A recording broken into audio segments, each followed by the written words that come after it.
N45 news channel నందు పనిచేయటకు reporters కావాలను మా phone number 9000005078. Welcome to N45 news. ప్రజాపాలన గాలికి. బాలానగర్ ఫ్లైఓవర్ పై గాల్లో తేలియాడిన ప్రజాపాలన దరఖాస్తులు. అధికారుల చేతిలో ఉండాల్సిన అప్లికేషన్స్ రోడ్ల పాలు. ప్రజాపాలన అప్లికేషన్లు ఆన్లైన్ డేటా ఎంట్రీ కోసం దరఖాస్తుకు ₹5 చొప్పున ప్రైవేట్ ఏజెన్సీలకు ఇచ్చిన అధికారులు. హయత్ నగర్ సర్కిల్కి చెందిన అప్లికేషన్లు కూకట్పల్లికి చెందిన ప్రైవేట్ ఏజెన్సీకి అప్పగించగా ఓ వ్యక్తి ర్యాపిడో వాహనం మీద అట్టపెట్టెలో తీసుకుని వెళ్తుండగా తాడు తెగి దరఖాస్తులు అన్ని రోడ్డు మీద పడటంతో ప్రజలు చూసి కంగుతిని ఇవి నీ చేతిలోకి ఎలా వచ్చాయని ప్రశ్నించారు. 6 గ్యారంటీలేమో కానీ పెట్టుకున్న అప్లికేషన్స్కు గ్యారంటీ లేకపోతే ఎలా అంటూ మండిపడుతున్న జనం.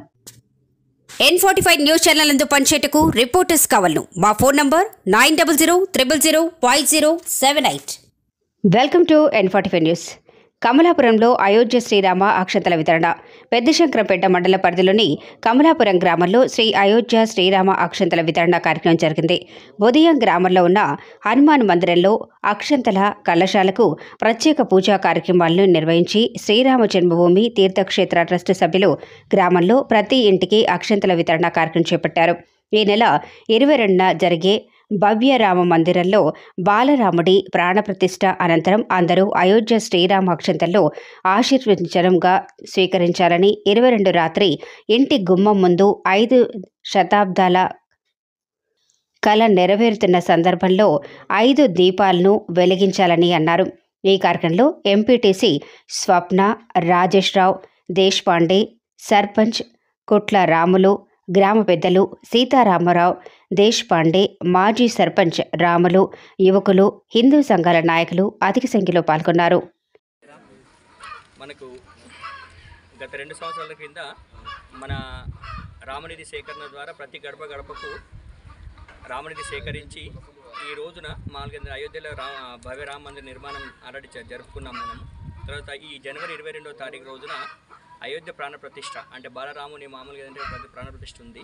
దాని గురించి అని చెప్పేసి ఆ రోజు ఆ ప్రాణప్రతిష్ఠ కార్యక్రమంలో నరేంద్ర మోడీ గారు, తర్వాత ఏంటంటే RSS సర్సంఘ చాలక్ మోహన్ భాగవత్ గారు ఇద్దరు చేతుల మీదుగా ఆ రోజు ప్రాణప్రతిష్ఠ జరుగుతుంది.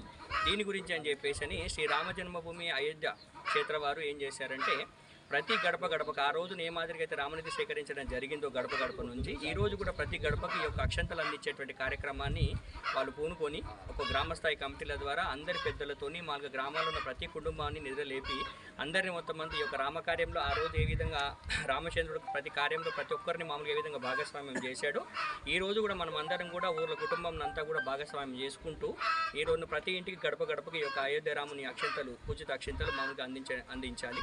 అయితే 22వ తారీఖు రోజున మనకు ప్రాణప్రతిష్ఠ కార్యక్రమం అయిపోయిన తర్వాత సూర్యాస్తమయం తర్వాత ఆ రోజున అయోధ్య రాముడు సీతమ్మ వారితోనే అయోధ్యకు వచ్చినప్పుడు ఏ మాదిరిగా అయితే మనం దీపోత్సవం దీపావళి జరుపుకున్నారో అదే మాదిరిగా ప్రతి ఊరు ప్రతి కుటుంబం అంతా కూడా మొత్తానికి ఎందుకోసం ఆ రోజు ఒక ఇంటి ముంగట 5 దీపాలు వెలిగించి ఈ 5 దీపాలు ఎందుకోసం అంటే 5 సంవత్సరాల యొక్క 500 సంవత్సరాల కళ కాబట్టి ప్రతి 100 సంవత్సరాలకు ఒక దీపం చొప్పున శతాబ్దానికి ఒక దీపం చొప్పున 5 దీపాలు మనం వెలిగించుకొని ఆ రోజు దీపోత్సవం జరుపుకొని ప్రతి ఊరంతా కూడా దీపావళి కార్యక్రమం పండుగ జరుపుకోవాలి. ఇది ఈ రామకార్యంలో అందరూ పాల్గొని విజయవంతం చేస్తారని మనస్ఫూర్తిగా కోరుకుంటున్నాను.